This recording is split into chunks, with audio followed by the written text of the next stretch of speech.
Welcome to the Mary Spell Smart Kids series. My name is Dr. Jessica Werner.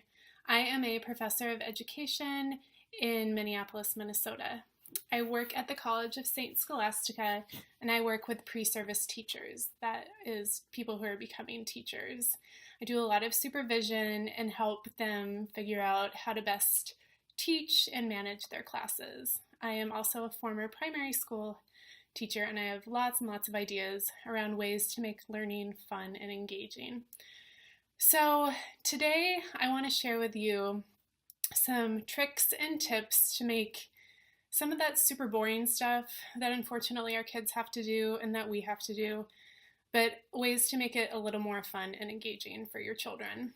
So we all remember school, and there were some things that were really exciting and really hands-on, like science projects or drawing, creating things. And then there were some things that weren't quite as much fun, like learning math facts or spelling words. And so as a teacher, I spent a lot of time working with the children to try and make those not so fun things like spelling words fun. And so what you can do with your own children are a few activities. Some of them incorporate art, but all of them I'm going to show you are hands-on, just to make learning those rote things more interesting for the kids. Because the more fun they have, really, the more the learning connects for them, makes sense for them, and then stays with them. And as a parent, it makes your job easier because you don't have to fight as much during homework time. You know, it's much more fun to build a project with your child than it is to make sure they know how to add, right? So hopefully this will help it become more fun for you as well.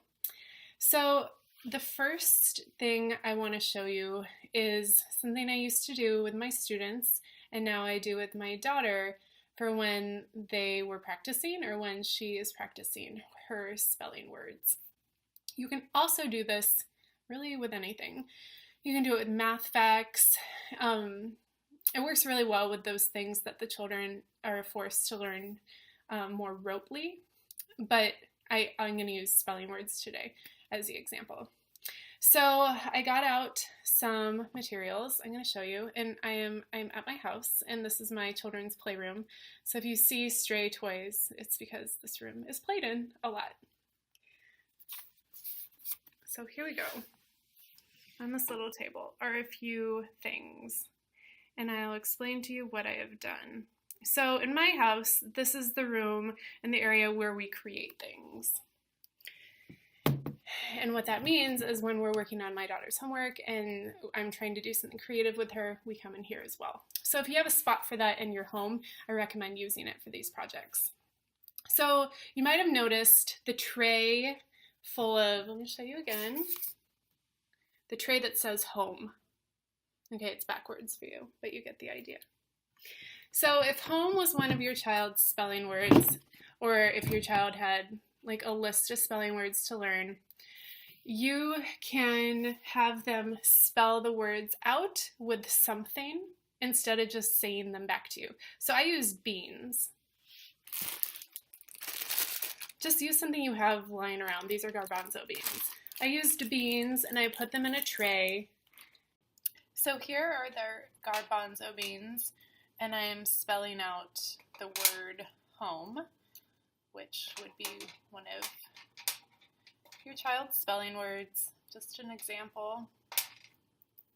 And see how I just use the beans to do the letters in the word.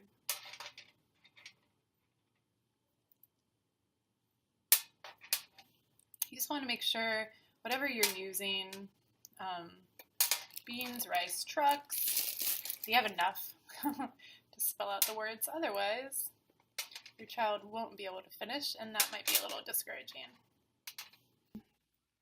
Now you're thinking, this is much slower probably than just having your child spell the word. It is. It's much slower. But what happens while they're doing it is that their brain is making connections, okay? They're not just reciting something remotely, their brain is making connections, and it's helping them learn the word. And it's really easy to change the spelling if you need to.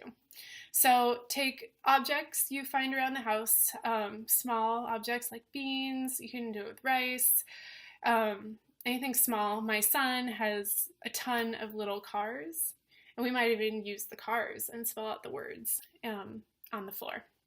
So do you see how it's just a lot more fun for them and for you probably than just hearing them say H-O-M-E, H-O-M-E. Okay, so that was one idea. And you can do that as well when they're learning like multiplication facts or addition. Instead of them telling you the answer, they can show you the answer. They can show you in beans or whatever you're using. Okay, here's another idea. I got some paint. And what I used to do with my students is we would use something, I would put it on their desks. If we were using paint, I would put it on their desks, and their desks would be covered in paper, which is what I would recommend you do on your table. And then when we were practicing spelling words, I would say the word and they could paint the word. And using paint to spell out spelling words. Say the word was home again.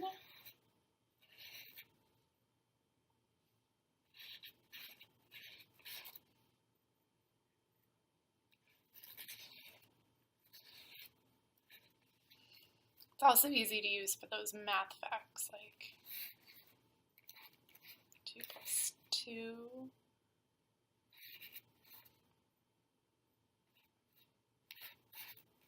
equals 4. So it's another fun way, and it's creative. It uses a different side of the brain to help your children learn words. And again, you can do it with math as well: addition, subtraction, multiplication, division, facts. Also, another thing I've done with students, and I didn't have any today to show you, was shaving cream. So shaving cream is actually really fun and can be used for so many things educationally. But you can put shaving cream directly on a table and spread it thin and have your child spell words into the shaving cream or do math facts into the shaving cream. And the cool thing about shaving cream that I really liked as a teacher is that it's easy to clean up and it cleans the surface of whatever you were doing it on. So it's also, we would do it on Friday afternoons with our spelling words as a way to clean their desks for the weekend. See, as a teacher, you get really creative and crafty, and you just kind of figure out these tricks. So shaving cream is another thing I recommend that you probably already have in your house, but today we didn't, that your child can just spell into the shaving cream. Although do watch it on clothes. It can be a mess on clothes. But on a table or a surface, you're going to get the bonus of having a clean table. So I hope you enjoyed the tips, and good luck. The whole key really to learning is making it fun. Finding little ways and little tricks to make it fun. So hopefully a few of these will work well for you.